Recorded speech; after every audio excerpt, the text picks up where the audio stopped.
We'll start with the Yanks clinching the division after a horrible August. You guys kept saying, "Well, we're not really trying. We're going to try again in September." And I guess was that the plan?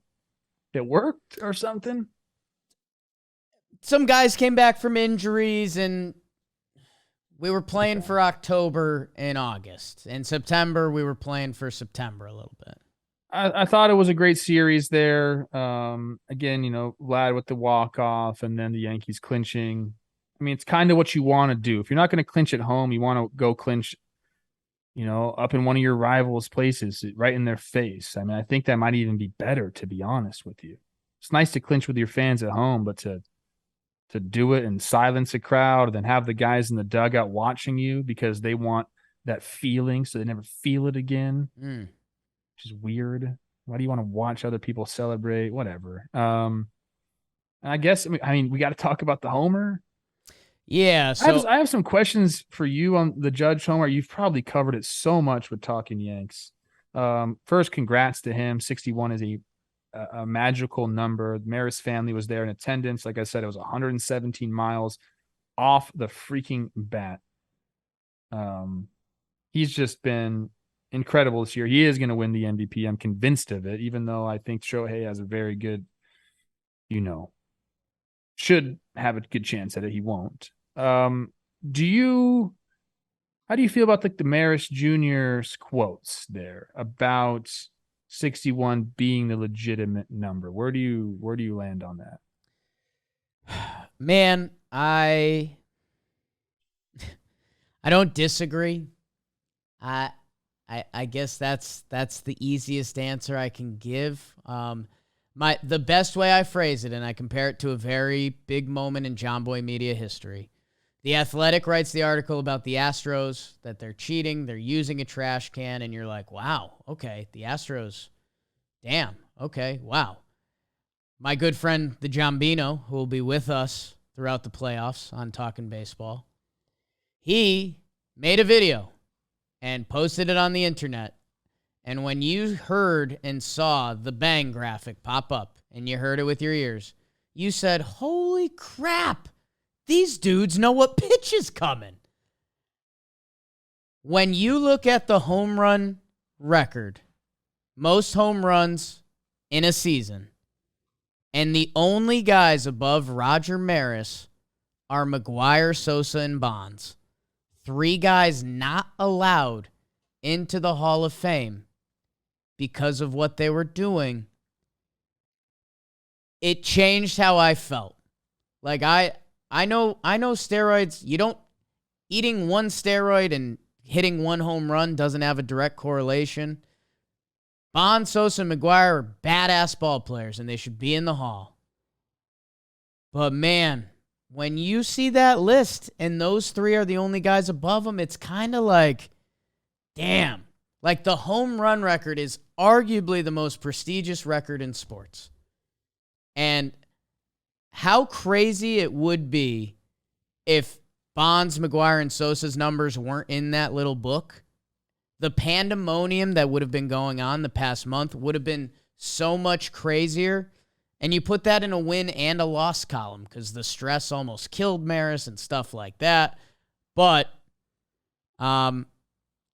I do like that they just keep saying that he's tied for the AL record and you keep it moving because it's either way, it's amazing. It sounds, everyone plays both sides on when they get asked that question. I feel like the media is playing both sides because they do, like, we are propping this thing up like it is the home run record. Okay, like, did we ever talk about the National League record being broken when McGwire was and Sosa were doing it? No, we're talking about 61. Yeah. But now we're hyper focusing on Judge at 61 because it's a AL record. And a caller on Baseball Today made this point to me and actually struck me pretty hard because I'm on the fence too. I'm like, I agree. Like, those numbers there are steroid driven.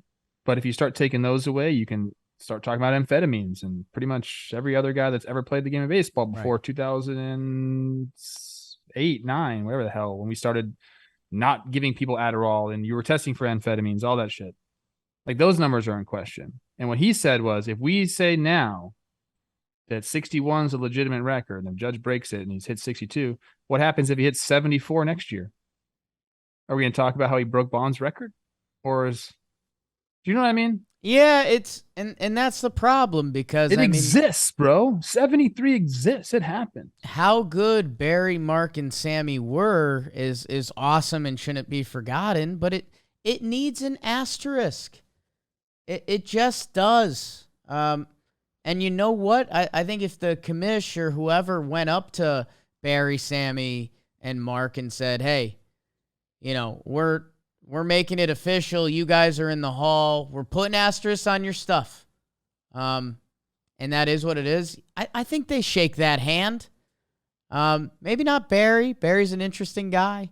I don't think Barry would. And again, dude, I mean, I don't want to go into this because Yeah. this is not the show for it, but amphetamines and anabolic steroids have different effects on your body, but I would say that they correlate similarly. Like amphetamines, making sure you're ready Right. every single day, hyped up, ready to go over a long season. Like that is how you stack numbers. Yeah.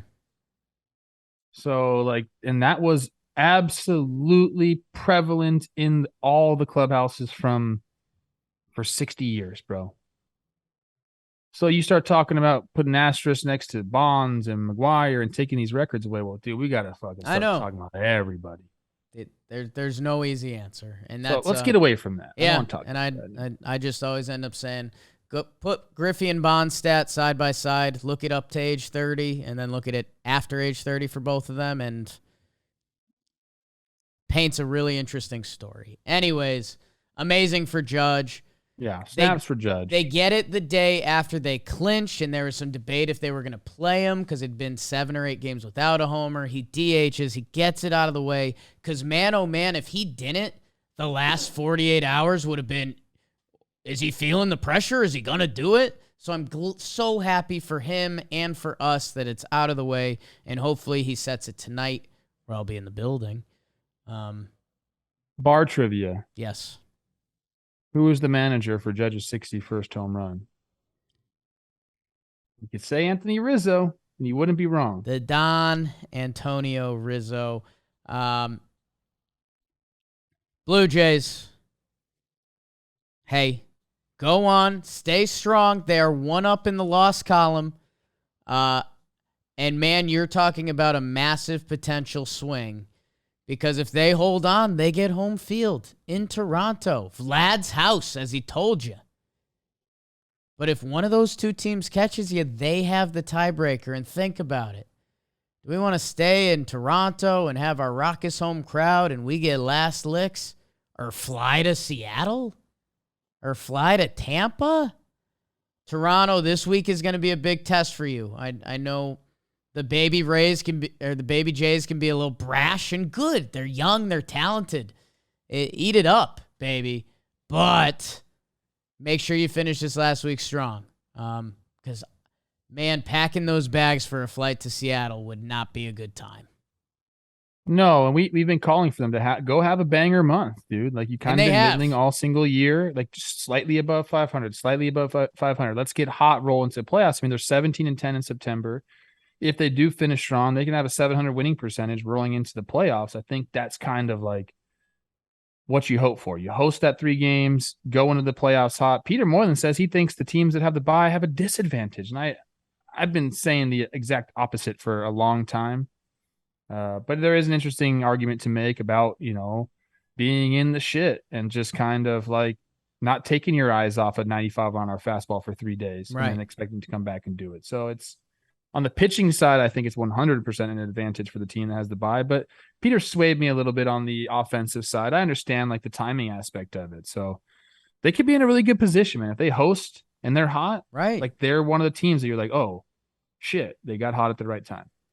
If you host, actually, no, I'll take it back because if you go on the road and you do it too, I think if you win the first 2 games and that's it, that's all, I think that's a best case scenario. You save a little extra bullpen and another arm, and like you're dialed up for the next series. I've said it with Mets and Braves. Whoever ends up in the wild card, I kind of love that for them because their big dudes are going to be lined up for games 2, 3, 4. Like, you're still okay, if not better than okay. So we will see. Enough Yankees talk.